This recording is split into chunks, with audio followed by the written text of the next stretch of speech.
نہیں ہے، اسی لیے آج لوگوں میں دوریاں پیدا ہو رہی ہے، خون خرابہ پھیل رہا ہے، جگہ جگہ فسادات، فرقہ واریت، ہندو مسلم دہشت گردی اور تعصب کو فروغ دیا جا رہا ہے، یکتائی اور یکجہتی کو نقصان پہنچ رہا ہے۔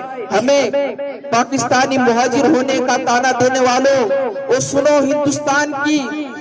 ہندوستان کی ترقی میں مسلم سلاطین کا کردار۔ اگر تم چند صدی پچھلے پلٹ کر کے دیکھو تو ہمارے آباء و اجداد نے اس ملک کو سنوارا ہے۔ ان کے ہندوستان میں آنے سے پہلے یہاں کی وہ حالت تھی کہ نہ امن و امان تھا، نہ قانون و ضابطہ، نہ عدل و انصاف۔ ہندوستان مختلف ٹکڑوں میں بٹا ہوا تھا، الگ الگ راجہ جدا جدا خطوں میں راج کر رہے تھے، لیکن جب ہم نے یہاں قدم رکھا تو اس سے متحد و منظم ہندوستان بنایا اور 800 سال تک حکومت کر کے بھارت کو مہان ہونے کا مقام عطا کیا۔ میرے عزیز دوستو، آپ کو بینروں پر، اشتہاروں پر میرا بھارت مہان لکھا ہوا نظر آئے گا۔ میں اپنے وطنی بھائیوں سے پوچھتا ہوں کہ جس بھارت پر آپ کو مہان ہونے کا فخر و ناز ہے، اسے مہان کس نے بنایا؟ ہندوستان کے سر کا تاج، یہ تاج محل کس نے بنایا؟ بلندی سے باتیں کرنے والا یہ قطب مینار کس نے بنایا؟ دعوت نظارہ دینے والی دہلی کی جامع مسجد کس نے بنائی؟ تم ہندوستان میں گھوم پھر کر دیکھیں تو مسلمانوں کے جگہ جگہ نشانات ملیں گے، جگہ جگہ قرآنی آیات، فارسی عبارات آپ کو جگہ جگہ نظر آئیں گے۔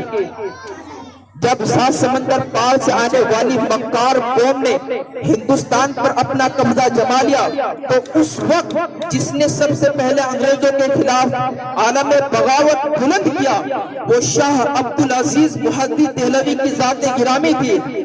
اس مرد مجاہد کی آواز میں کیا جادو تھا کہ اس نے انگریزوں کے نیندیں تک حرام کر دی تھی۔ یہ وہ آواز تھی جس نے لہو کو دربا دیا، جوش کو بھڑکا دیا اور روحوں کو بے قرار کر دیا۔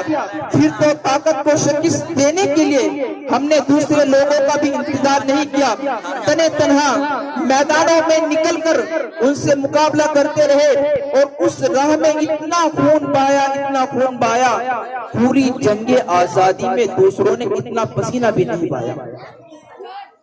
اب کچھ بھی نہ سمجھے یہ زمانہ ہمیں ورنہ، اب کچھ بھی نہ سمجھے یہ زمانہ ہمیں ورنہ، تہذیب و تمدن کی بقا ہم سے ہوئی ہے۔